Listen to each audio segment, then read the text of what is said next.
Hey, a student in West Woodland High School was found murdered in January 1999. The main suspect was Adnan Syed, her ex-boyfriend. Without a fair trial, he was sent to jail. However, we think he may be involved, but he's not the murderer. He's innocent. Unlike Jay, who seems more suspicious and has more evidence against him. The route that Adnan supposedly took and that the police followed was based on Jay's testimony, and the case had some support from other witnesses. According to Chapter 1, the police never found physical evidence and only supported the one against Adnan.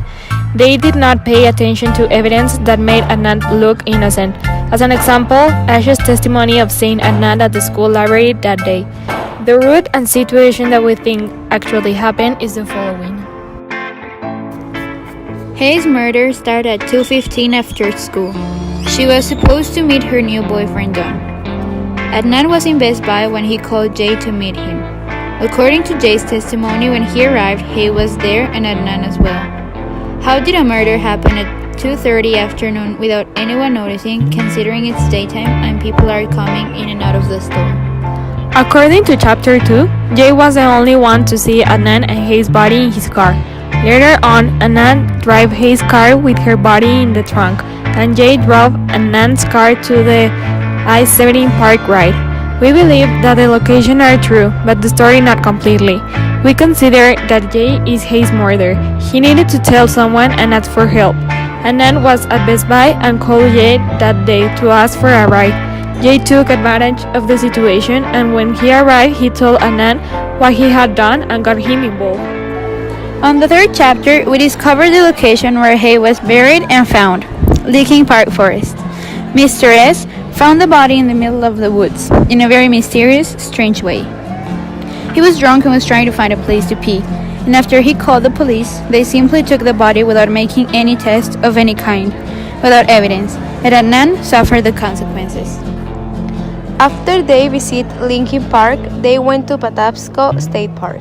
However, the estimated time Jay and Adnan arrived was at 3:50, but Adnan was supposed to be at 4 in track practice.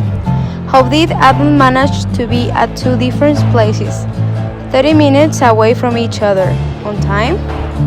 It is possible. Also, two witnesses saw Adnan in track practice. Jay's testimony makes us question a lot of his declarations. According to Chapter 4, Jay told his story several times. In each one, he changed details that may be crucial.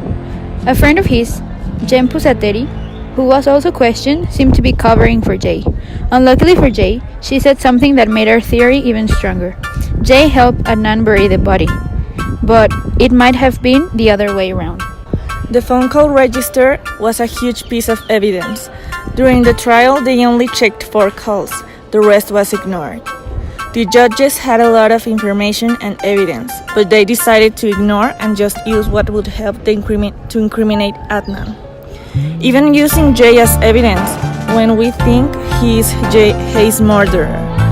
The route they took might be the real one, but the murderer could be the one person the judges trust, a free man.